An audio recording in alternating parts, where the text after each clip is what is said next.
Good afternoon mga boss. So today meron tayong installation ng Android head unit with 360 camera mga boss. Installed here on Ford Ranger T6 version mga boss. Pag T6 mga boss, alam nyo kasi malaki talaga yung headlights niya. So meron siyang front camera, tapos meron din siyang side camera. Zoom lang natin. Tapos of course meron din siyang side camera dito sa kabila, and then meron siyang rear camera. So ito yung setup niya mga boss para makita nyo.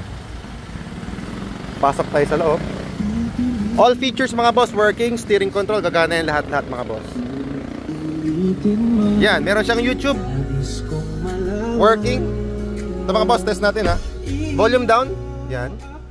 Tapos volume up, yan.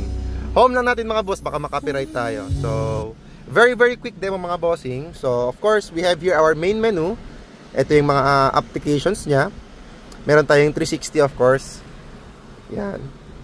Cancel natin. Ito yung front, rear, side mirrors. Tapos ito yung combined pag nag-hazard kayo mga boss.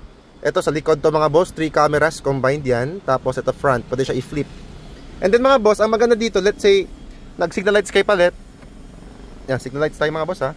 Automatic siya. Sa right naman, including reverse mga boss. So, yan, ito meron siyang wireless CarPlay, tsaka Android Auto mga boss. And then we have here music. So pag meron kayong music mga bossing, hindi pa namin nabalik. So if meron kayong mga USB, tsaka meron siyang SIM card slot. If you have USB, pwede kayong maglagay ng music dito. Yung isa naman mga boss, pang record ng 360 yan. So hindi pa namin naibalik yan. Fresh na install lang. But volume para walang copyright. Also we have here mga bossing.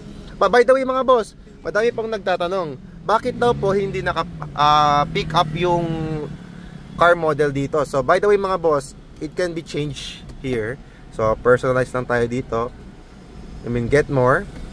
Diyan lahat ng mga kotse mga boss, which is pwede nyo pong i-customize. Binibili lang siya. Yan, 30 yen.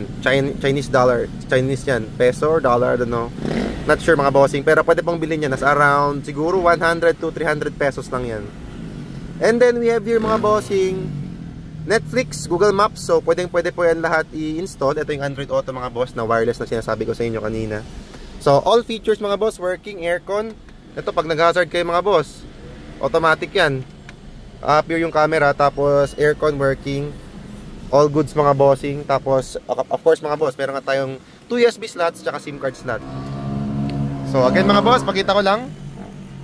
Volume up, working. Tapos pwede mag-mute. Yan, mute. So, do visit our shop mga bossing if you want more information about this. Ganda ng music mga boss kasi pwede niyong timplahin. Yan. So, do visit our shop mga boss here at Andres Auto Accessories, Pagadian City Branch. So, yun lang mga boss. Peace.